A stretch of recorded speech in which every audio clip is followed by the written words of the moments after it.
Nous allons poursuivre notre enseignement sur les versets difficiles que nous avons commencé depuis plusieurs séances. Et j'espère que vous qui avez suivi les vidéos, les audios de cet enseignement, vous êtes très édifiés.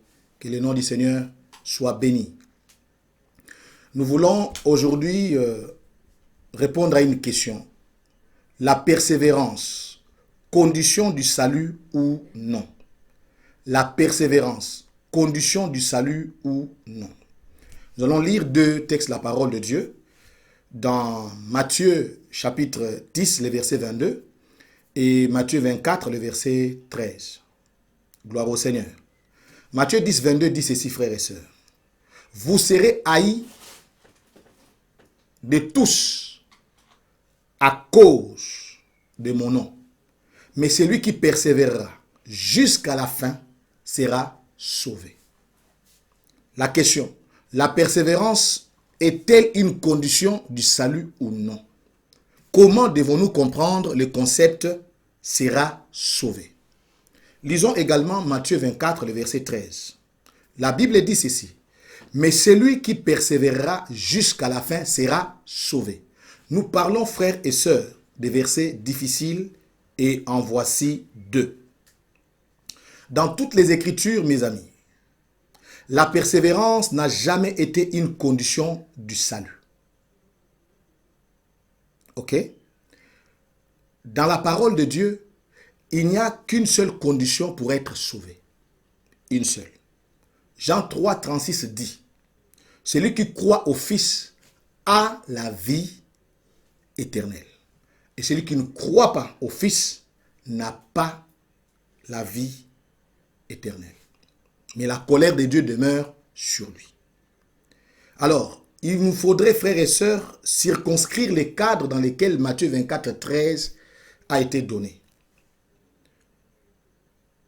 Matthieu 24, 13 s'inscrit dans les cadres des réponses que Jésus donne à ses disciples qui lui ont demandé les signes de son avènement et de la fin du monde. C'est dans ces cadres-là qu'il faut étudier Matthieu 24, 13. Donc Jésus était en train de parler des signes de son avènement et de la fin du monde. Le mot avènement en grec vient de parousia. Parousia est cité plus ou moins 24 fois dans le Nouveau Testament et 16 fois parousia fait allusion, n'est-ce pas, à la venue en gloire du Fils de Dieu. Je ne voudrais pas vous donner toutes ces références-là parce que ça vous prendra beaucoup de temps. Mais j'espère que vous aimez les Écritures et vous allez vérifier par vous-même. Amen.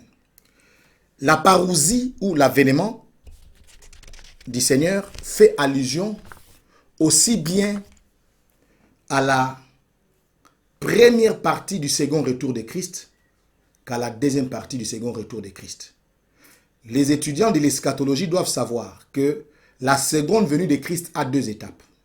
La première étape, on appelle ça l'enlèvement de l'Église. Et ça fait partie de ce qu'on appelle la parousie.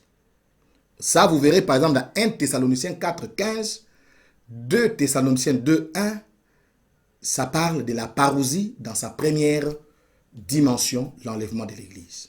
Mais la parousie, c'est aussi les retours physiques de Christ sur le mont des Oliviers. Ça, vous verrez dans Matthieu 24, le verset 3, le verset 27, ainsi que dans 2 Thessaloniciens 2, 8. Amen. Alors, je voudrais ici dire à chacun d'entre nous que la persévérance dans les Écritures n'est pas une condition pour avoir la vie éternelle, mais plutôt la persévérance est une condition sine qua non pour être enlevé, mais aussi une condition sine qua non pour obtenir les récompenses éternelles pour les fidèles services accomplis sur la terre. Je reprends ce que je disais. La persévérance est une condition non pas pour avoir la vie éternelle, mais plutôt pour être enlevé, mais également la condition pour obtenir les récompenses éternelles suite au service accompli sur la terre. Jacques chapitre 5, 8 dit « Vous aussi soyez patients, affermissez vos cœurs, car l'avènement du Seigneur est proche. » Si croire en Jésus-Christ, frères et sœurs, est une condition pour avoir la vie éternelle. La persévérance est une condition pour être enlevé dans le temps de la grâce.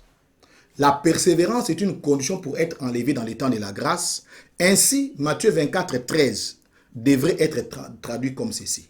Celui qui persévérera jusqu'à la fin sera enlevé. Par rapport au temps de la grâce, être sauvé, dans le contexte de Matthieu 24, 13, c'est être enlevé. Ok? Celui qui persévérera jusqu'à la fin sera enlevé. Être sauvé, c'est par rapport à la possibilité d'être enlevé.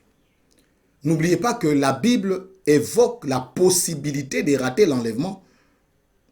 La Bible évoque la possibilité de rater l'enlèvement.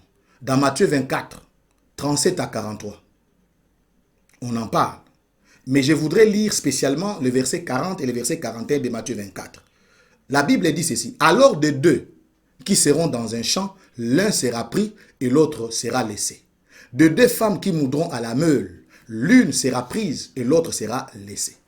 Ça voudrait dire, frères et sœurs, qu'il y aura des croyants qui rateront l'enlèvement. Ceux-là qui ne vont pas persévérer jusqu'à la fin, ils vont rater l'enlèvement. Ceux-là vont se retrouver dans des choses que le Seigneur décrit par rapport, n'est-ce pas, à la période de la tribulation.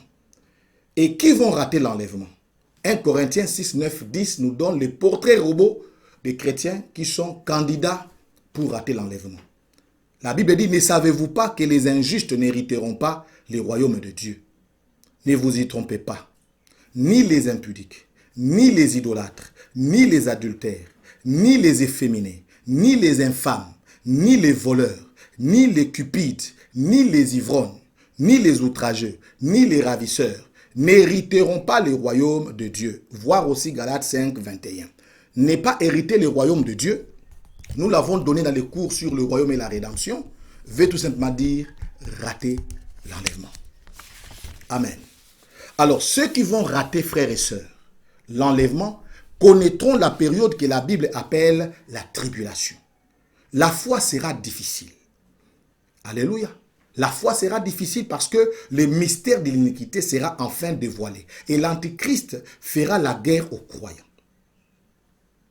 C'est pourquoi la Bible nous exhorte, frères et sœurs, à la persévérance. Non pas à cause de la possibilité de perdre le salut, mais c'est à cause de la possibilité de rater l'enlèvement. Par rapport à ces temps de la tribulation, il faut donc persévérer jusqu'à la fin. Ceux qui vont rater l'enlèvement devront persévérer jusqu'à la fin pour ne pas recevoir la marque de la bête. Les croyants devront mourir pour leur foi en martyr. Et je crois que c'est le 5e sceau et le 6e sceau qui nous parlent de ce qui sera le sort de croyants qui vont rater l'enlèvement. Le 5e sceau donne la révélation des martyrs sous l'autel et le 6e sceau nous révèle leur glorification devant le trône. Frères et sœurs, nous venons de finir cette vidéo.